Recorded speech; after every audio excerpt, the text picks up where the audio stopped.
Hi, and welcome to another episode of the Elevated Beauty Podcast. I'm your host, Emily Fouts, and today we're going to be talking about social media mania.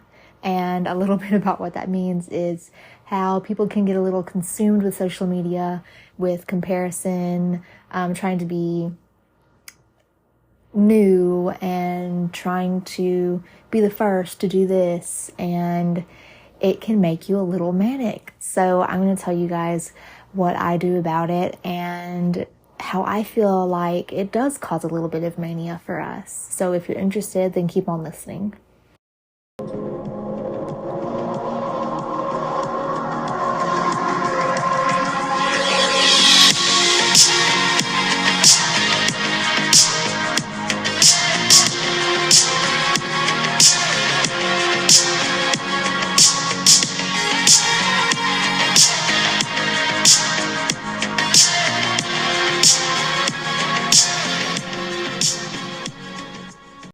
Okay, so I decided to call this episode Social Media Mania, but that's a tongue twister. I only had to restart the intro 3 or 4 times, but I really do feel like it can make you a little manic. It's like operating on Instagram particularly it's kind of like a website, honestly. Your Instagram page is kind of like a website. It's kind of like a snapshot of what you're about and what you do, and people can kind of see if they want to follow you based on your grid and what you're showing everybody. And so in that way, it is important to a lot of people and business owners that do operate on social media. And of course, you don't have to operate on social media and have a big following to be successful in your business, especially if you're in a small town, or because word of mouth is amazing. And a lot of people, we're in a service-based industry.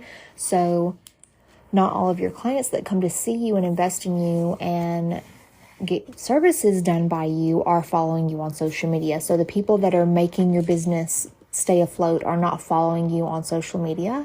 But sometimes it is that way because maybe you reach people that aren't in your local area and you can sell them your product, or maybe the people that do come to see you do follow you on social media.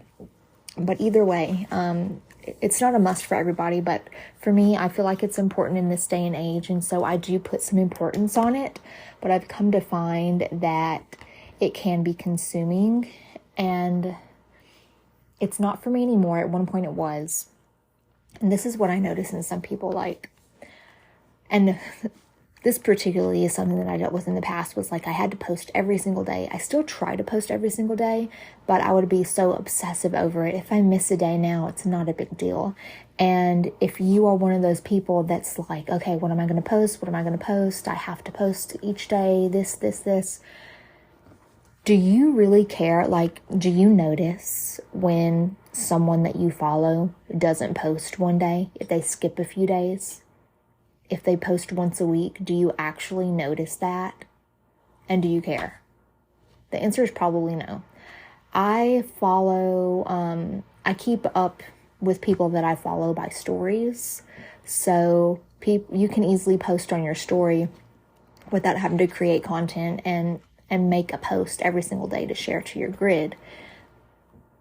And maybe that's something you can do to kind of take some of the weight off, is just post on your story every day. You don't have to make a post on your grid, because it takes a lot of creative energy to make post and plan and what you're going to do. And it's not necessary. It's really not. Who cares? I certainly don't care if someone that I follow doesn't post every day. I'm not they did not post today, they're lacking. Literally, nobody's saying that about you, so give yourself a break. And another thing is comparison, especially in the esthetician community. I see a lot of people talking about, not as much anymore. I feel like last year, the past couple years ago, people were like, so-and-so copied me, because graphic design was becoming a big thing in the aesthetic industry with infographics and stuff. And let's be honest, no topic in that you're going to post about is revolutionary. We're all estheticians. We're all going to talk about blackheads. We're all going to talk about double cleansing. We're all going to talk about exfoliation. So none of this is revolutionary, okay? You might make this really clever infographic and it feels really special to you, and then someone will see it and they'll put their own spin on it. Be appreciative, you know? If someone actually screenshots your crap and then like repost it on their page, yeah, send them a DM and be like, hey, you know, I would appreciate if you would credit me, like tag me at least, but it doesn't need to be this big thing. And one thing in particular that I've seen recently is, and I thought this was so clever of myself. A couple years ago, I think it was 2021, I made this infographic because it popped into my head. And who knows, I'm sure somebody thought of this analogy before, but I had not seen it anywhere. I just had thought of it. And so I tell my clients all the time, actually, like, you don't mop without sweeping. And so that's what double cleansing is. And that was back in 2021. And I made a post on Instagram with that analogy. Like, double cleansing is like sweeping before you mop. And it was old. It was on my feed way back. And then a couple weeks ago, I saw that a Dallas esthetician made up that same analogy. And I could easily be like, oh my God, she copied me. No, she didn't copy me. She doesn't even follow me. She doesn't know who I am, okay? It's just an analogy that she might have seen somewhere, or she could have came up with it herself, you know, because if you're creative and you're an esthetician, you can, like, it's not revolutionary. Yeah, it's clever, but I'm not like, oh my God, she copied me, because I know she didn't, okay? It's just something that we both created. And I think a lot of people you automatically can compare yourself to others, and you can put yourself in the mindset of, if someone's doing something similar to you, that they're copying you. But let's be real, we're all estheticians, so of course we're doing stuff that is similar to each other. So just put yourself in a headspace where you're just like worried about yourself. And if you notice other people could possibly be emulating you, then take that as a compliment, because that means that you're inspirational, you know? And there are other estheticians online that I follow and that I'm inspired by and that I communicate with. And let's just say, if you're friends with somebody, you're friends with somebody because you have something in common, right? You probably like some of the same things. And so if I follow an esthetician and I'm friendly with her online, you know, we probably have a little bit of similarities. And then maybe I'll be inspired by something that she does, and it gives me a motivation and a drive to create my own passion of interest in that area. So for instance, let's say like making apparel. There is an esthetician that makes apparel, and I thought it was really cool and inspirational. And I actually made my first design before I knew of her and followed her. And, you know, I was not thinking I'm going to make apparel for estheticians. It's just like, I want to have this logo for my business and put it on a t-shirt. And so I did that. And then I followed her and I was like, man, that's really cool what she's doing. And it's a great creative outlet. I had really fun the first time that I did it. So I made a couple more. And after seeing how much fun she was having with it and how much like freedom and independence she had, I was like, that's amazing. And I actually reached out to her and was like, you inspired me to do this. Like, so she could easily be like, have an internal monologue of like, she's copying me. But, you know, I highly doubt she is. But I'm just saying, like, just because someone's doing the same thing as you doesn't mean that they're copying you, and that you have to have that mindset about it, you know? There's enough space for everybody. I know there are plenty of other estheticians that create apparel, and I hope that they don't think that I'm trying to like come for them and like copy them, because we're doing something similar, but we each have our own voice in that space. And I think it's healthy to appreciate that and not try and compare yourself to others in such a negative way. And it's actually one of my favorite things to see, that whenever someone is doing something that they love. They uplift others to try to have that same amount of freedom and that same creativity to express, and they just uplift other people and they encourage you to do the same thing. And that's what I want to see. And that's what I try to do for other estheticians too. That's why I've talked about before, like, yeah, I have an aesthetic success course. And I've told you guys, I think it might have been in my last episode, that if you have a particular area of expertise, like, you can create a course on it and generate more income. I'm not the only person that's ever created like a course for estheticians and in a particular area of interest. You know what I mean? Like, I want to encourage other people to do similar things that I'm doing if it's something that they love. I just want to create that that source of community and awareness that you can do this and you can make it your own.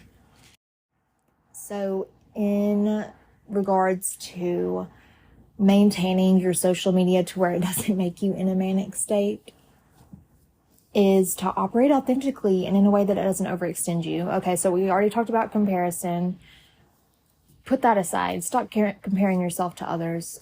Only post when it's not asking too much of yourself. So if it's once a week, then post once a week.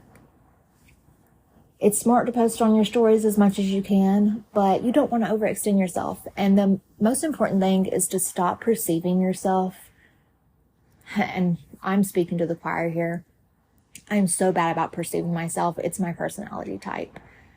But I'm authentic, and that's also a part of, anyways, I'm always like, I feel so strong about everything that I post has to be so authentic to me. And sometimes it can be annoying because I'm really big on aesthetics and I would like hyperfixate on the aesthetic of what I posted. But as long as it's authentic to you, it feels good. You're not copying somebody else. You're not just creating for the sake of creating and putting something out there. Put something out there that matters to you, that's authentic. And that is going to be of higher quality than making sure that you post every day. So only post authentic content to you and your business, what you believe in, what you love, what you're passionate about, and don't overextend yourself. Take breaks also. Sometimes I'll take a social media break over the weekend, especially if I go on a camping trip. I do that once a month. And so I take breaks from social media and it feels so great. And actually, whenever you take breaks, your engagement spikes up again. Like when you post after taking a break, your engagement spikes. So that's a tip for you there. But yeah, social media is a love-hate relationship.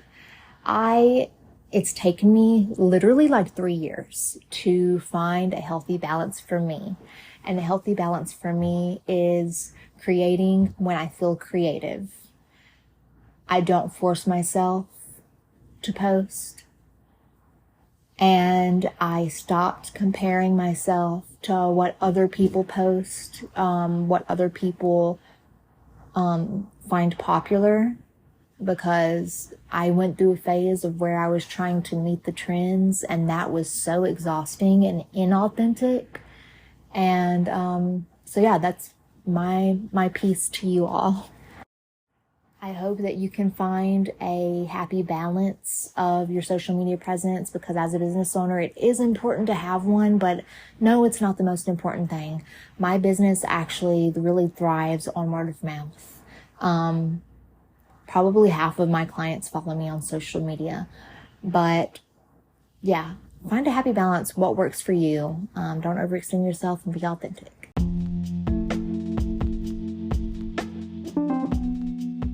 Thanks so much for listening to today's episode. You can follow me on social media at Elevated Beauty Aesthetics or on my esthetician shop, which is Shop Cryptic Skin. That is where I sell esthetician themed apparel that is supernatural in nature and kind of kitschy designs for the modern esthetician. So as always, I will see you guys next Monday at 8 a.m. Mountain Standard Time for another episode.